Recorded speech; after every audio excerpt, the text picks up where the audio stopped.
Sebab Akmal belajar di Jordan lah, kami selalu ke Jordan. Sebenarnya di Jordan tu 4% dari populasi Arab dekat situ ialah Kristian. So setidaknya adalah Easter Day, setidaknya nyambut Easter Day 2 hari.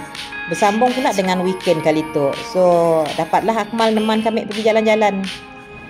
Hari tu kami duk pergi Dead Sea Panoramic Complex. Sejam lebih juga lah drive keluar dari Amman. Jalannya menaik dan berlingkar-lingkar, tapi viewnya subhanallah nang kacak. Sepanjang perjalanan boleh nanggal Laut Mati dan dekat seberangnya sebenarnya tanah Palestin dan Israel. Okey, mu sampai je dekat kompleks tu, viewnya lagi amazing. Dekat situ ada museum, ada restoran, boleh makan-makan, mu lapar. Since Nyasik jauh gila daripada Bandar Amman, so nak pergi situ boleh maulah just a day trip aja lah. So siapa-siapa nak datang Jordan boleh selitkan dalam tentatif kita orang. Okey?